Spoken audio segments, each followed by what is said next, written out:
Week 2 begins, and it was an interesting week. I don't want anyone to get the wrong impression.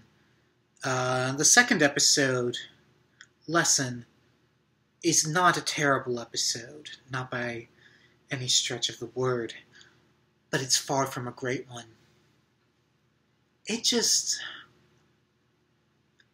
I've had many more problems with this episode than I did with the premiere episode, Digger's Daughter. I don't even know where to begin, quite honestly. The bulk of the episode focuses on Lucy. She's having trouble staying in school. And it's not because she's dumb. She's just not interested.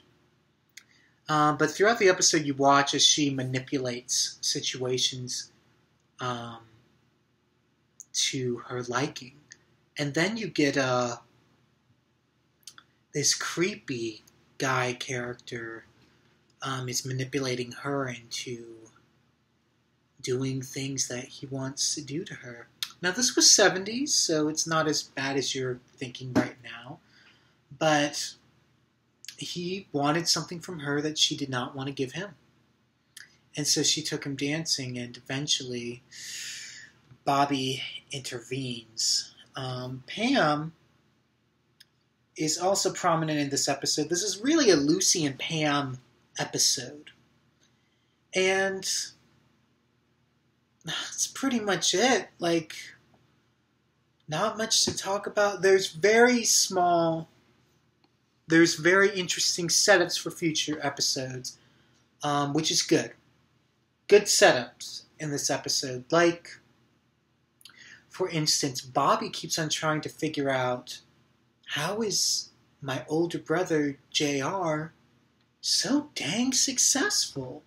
And he feels, being a brother and being a part of the family business, that he has a right to know.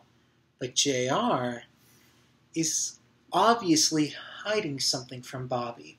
And at this point in the show, we don't know what it is.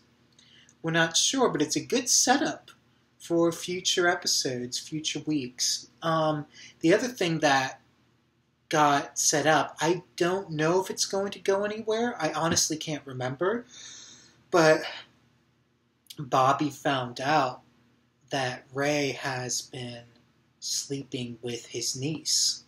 Ray is the ranch hand who's about Bobby's age. Ugh. Yeah, this was really risque at the time, and even today, I think it's a little bit risque, if not a lot. Very, very racy television at the time, but we got the first sense of Bobby's physical force, because in the Digger's Daughter episode, Bobby showed inklings of it, but he never actually flat out punched JR. But Bobby just goes over and whacks Ray right in the face.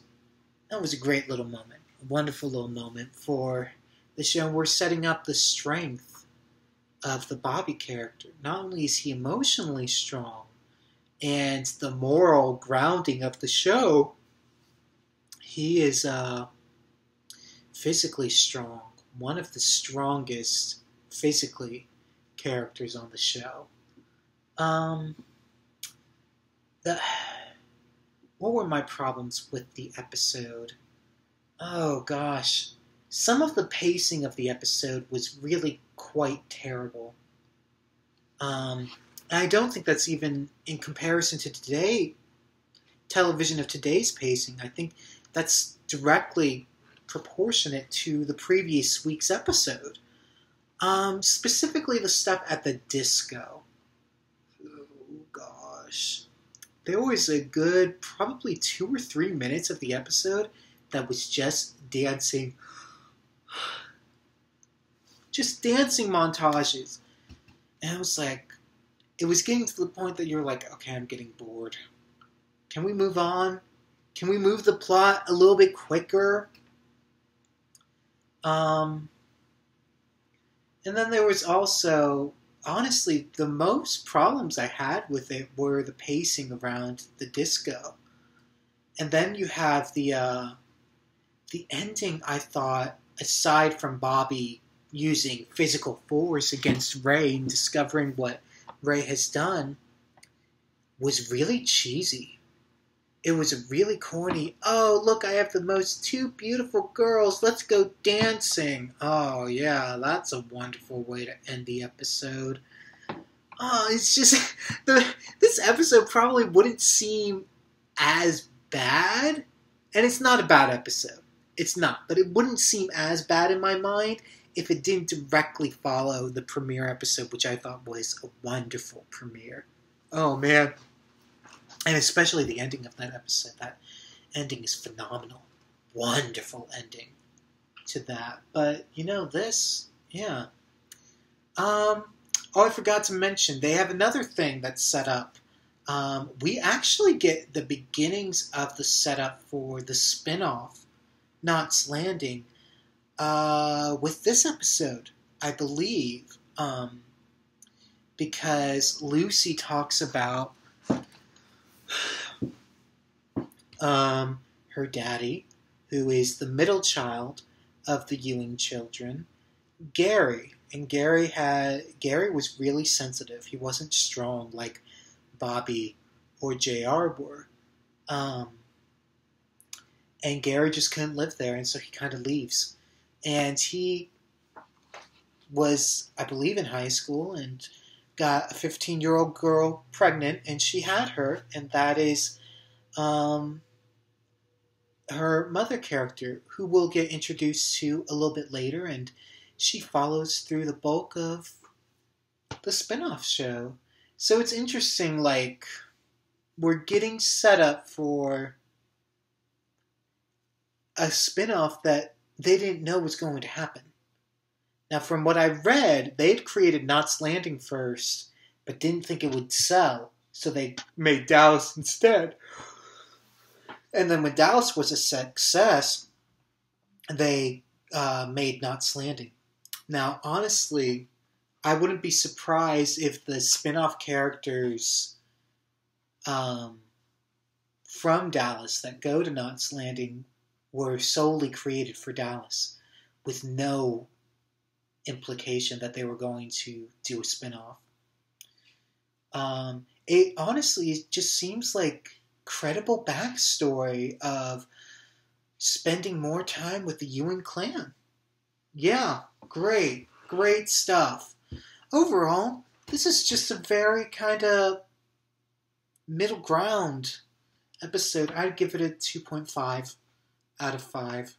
There's some good stuff in the episode, but the ending and the pacing at the disco really drag it down.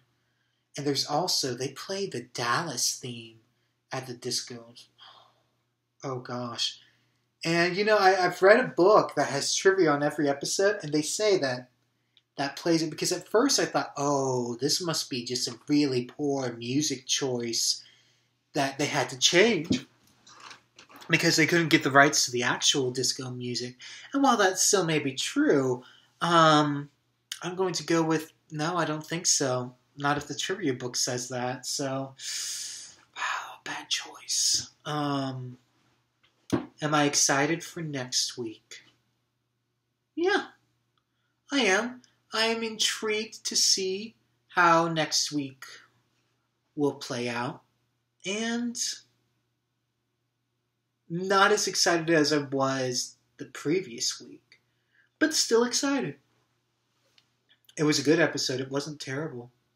So quality did drop, but not so dramatically that I'm filled with dread, if that makes sense.